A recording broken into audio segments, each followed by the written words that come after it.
ये कहानी है राजा द्वारा चुने उपयुक्त उत्तराधिकारी की। एक राजा था।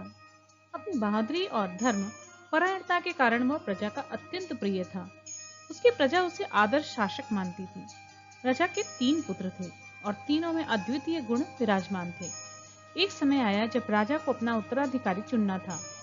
उनके सामने विकट समस्या खड़ी हो गई। किसे चुने? कोई किसी से कम नहीं था। उनकी योग्यता जांचने के लिए राजा को एक युक्ति सूझी। उसके अनुसार जो विजयी होगा वही उत्तराधिकारी होगा।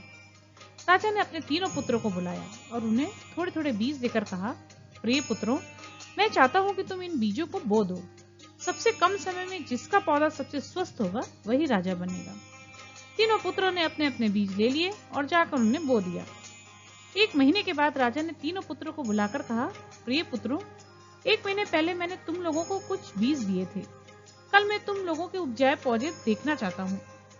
अगले दिन बड़ा पुत्र एक स्वस्थ पौधा लेकर आया जिस पर छोटे छोटे फल लगे हुए थे। वह पौधा देखने में अति सुंदर था। राजा उसे देखकर अत्यंत प्रसन्न हुए। दूसरा पुत्र एक पौधा लाया जिसमें बड़े खूबसूरत फूल लगे थे। राजा की प्रसन्नता की सीमा ना रही। अब सबसे छोटे पुत्र की बारी थी। वह एक फूलदान लेकर आया। आकर उसने राजा से कहा, पिताजी, मुझे क्षमा करें, मैं अपनी परीक्षा में अनुत्तीर्ण रहा। आपके दिए हुए बीजों से मैं कोई भी पौधा नहीं पैदा कर सका। राजा ने आश्चर्य के साथ पूछा, पर क्यों? पुत्र ने स्पष्ट करते हुए कहा, पिताजी, आपने जो बीज दिए थे वे सभी मृत थे। उन बीजों से प्रस्फुटन ही नहीं हुआ। पुत्र की बात सुनकर राजा ने सप्रेम पुत्र को गले लगाया और कहा, मेरे प्रिय पुत्र, तुम परीक्षा में उत्तीर्ण हो गए हो। राजा के लिए उपयुक्त सभी गुण तुम में विद्यमान है।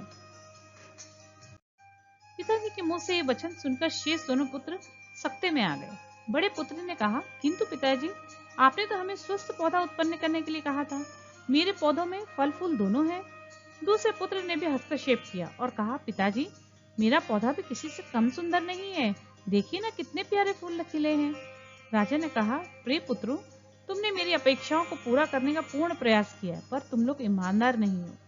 फिर राजा ने अपने छोटे पुत्र से कहा, मैंने तुम्हें मृत बीज दिए थे, उनमें पौधे प्रस्फुटित नहीं हुए। तुम्हारे भाइयों को भी इसका ज्ञान था, पर वे मुझे प्रसन्न करना चाहते थे। तुम स्पष्टवादी रहे, मेरी अप्रसन्नता तथा क्रोध से निडर रहे। मैं तुम सब में इसी प्रकार की अपेक्षा करता था। कुछ भी हो जाए, सदा सत्यवादी रहना, यही गुण एक राजा को महान बनाता है, और तुम ही मेरे आदर्श उत्तराधिकारी हो। इस कहानी से शिक्षा मिलती है, ईमानदारी और सच्चाई ही मनुष्य को महान बनाता है।